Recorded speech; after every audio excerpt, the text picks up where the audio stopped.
शव यात्रा। अमरपुर नाम के एक गांव में विमल हलवाई अपने 2 छोटे बच्चों और बीवी के साथ रहता है। विमल की पत्नी ज्योति भूत प्रेत जादू टोने में बहुत माना करती थी। इसका बिल्कुल विपरीत विमल इन चीजों को दक्यानुसी माना करता था। रोज की तरह विमल अपने मिठाई की दुकान जाने के लिए निकलने की हड़बड़ी में होता है। मैं निकलता हूँ ज्योति, देरी हो जाएगी, दुकान भी खोलनी है मुझे। अजी ध्यान से, आज अमावस्या है। रास्ते में कोई कपड़ा या कुछ भी गिरा हो तो उसे लांग मत दीजिएगा, बगल से चले जाइएगा। अरे ऐसे तो तुम मुझे पागल ही कर दोगी क्या? हाँ, मैं नीचे देखकर चलूं कि सामने से कोई गाड़ी घोड़ा आकर मेरे ऊपर से चला जाए?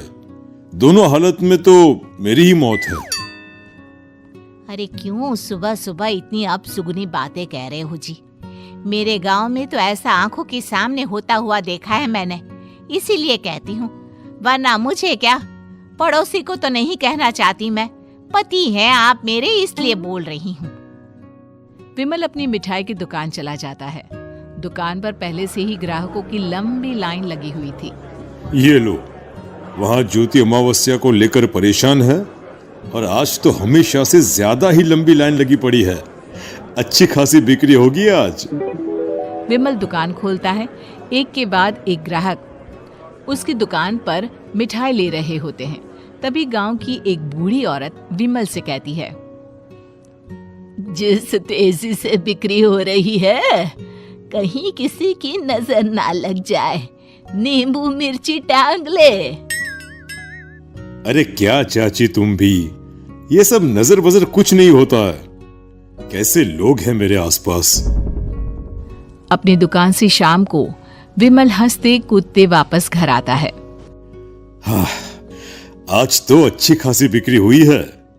एक महीने में जितनी बिक्री होती है, एक ही दिन में आज उतने पैसे कमा लिए मैंने। ये तो बहुत अच्छा हुआ जी, आज ही घर की नजर उतारी है मैंने। बिक्री तो अच्छी होनी ही थी। अच्छा, तुम खाना लगा दो, सारा माल बिक चुका है।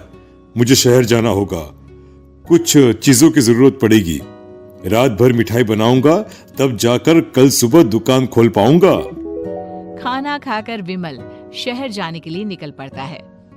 सुनिए जी, ध्यान से जाइएगा। चौरस्ते पर किसी जादू टोने की चीज पर पैर मत रख दीजिएगा। हे भगवान, हद हो गई ज्योति, ये तो मैं जा रहा हूं। विमल गुस्से से शहर जाने निकल पड़ता है। रात का काला घना अंधेरा, चांद की एक भी किरण ना होने के कारण अंधेरे में कुछ भी देख पाना मुश्किल था। जंगल के बीच के एक अधकच्चे रास्ते से विमल जा रहा होता है। चारों तरफ गुफ अंधेरा और सन्नाटा सुनाई दे रहा था, और सुनाई दे रही थी विमल के पैर के नीचे आ रहे सूखे पत्तों की आवाजें।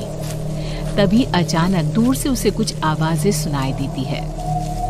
अरे, ये इतनी रात को जंगल के रास्ते कौन जा रहा है? शायद कोई टोली होगी। राम नाम सत्य है, राम नाम सत्य है, राम नाम सत्य है, राम नाम सत्य है। धीरे धीरे आवाज कुछ कुछ सुनाई पड़ती है। आवाज धीरे धीरे और नजदीक आती सी लगती है। विमल देखता है कि उसके सामने से सजी धजी सफेद कपड़े में लिपटी एक अर्थी निकल रही है, जिसके साथ 5 लोग ही थे। 4 आदमियों ने उसे कंधा दिया हुआ था। एक मटका लिए आगे आगे बढ़ रहा था। विमल के बिल्कुल सामने आकर अर्थी रुक जाती है। उसमें से एक आदमी विमल से कहता है, अरे भाई, जरा अर्थी को कंधा लगाना, मैं बहुत थक गया हूँ, बड़ी मेहरबानी होगी। हाँ भाई, कंधा तो मैं लगा दूं, पर रात को 12 बजे ये शव यात्रा, इस समय कौन अर्थी ले जाता है? तभी विमल को ऐसा लगता है कि शव में से आवाज आई, ये आवाज। मजबूरी है भाई, आप कंधा दीजिए, मैं रास्ते में सब बताता हूँ आपको। विमल अर्थी को कंधा दिए चल रहा होता है कि उसे ऐसा लगता है कि हाथ में मटका लिए जो आदमी शव के आगे चल रहा है उसके पैर उल्टे हैं। क्या हुआ भाई, हकला क्यों रहे हो? वो आपके साथी के पैर उल्टे। विमल अपनी बात पूरी भी नहीं कर पाता कि वो देखता है कि उस आदमी के पैर तो सीधे ही हैं। अरे नहीं, कुछ नहीं, मुझे शायद वहम हुआ होगा। धीरे धीरे सब आगे बढ़ रहे होते हैं। तब विमल को अचानक लगता है मटके में से एक हाथ बाहर आ रहा है। विमल घबरा जाता है। इसके पहले वो कुछ बोल पाता, कल्लू कहता है, मेरा नाम कल्लू है। हम 6 दोस्त थे, जिसमें से एक को तो तुम सोया हुआ देख रहे हो। इतनी पक्की दोस्ती थी कि जैसे हम सब सगे भाई हैं। पर किस्मत का कोई क्या कर सकता है। आज से 4 साल पहले एक नदी में हम सब नहाने गए थे, जिसमें डूबकर राजेश की मौत हो गई।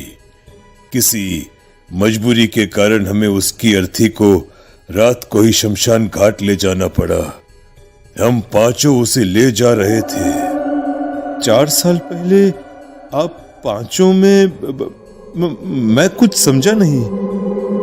मंकू अपनी गर्दन पीछे घुमाकर अपनी आंखें बड़ी बड़ी कर विमल से कहता है, अरे भाई, पूरी कहानी खत्म होने दो, फिर बीच में बोल लेना, ठीक है?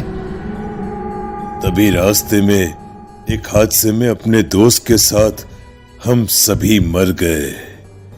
वो सामने देखो, हमारा दोस्त।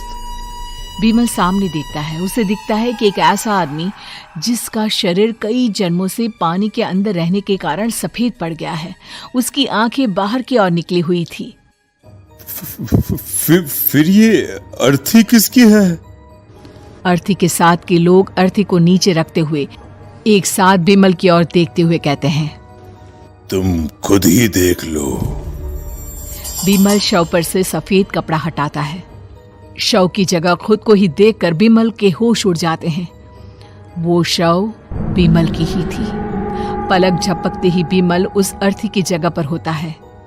6 के 6 दोस्त उसी तरह अर्थी को उठाकर चलने लग जाते हैं। राम नाम सत्य है। राम नाम सत्य है। राम नाम सत्य है।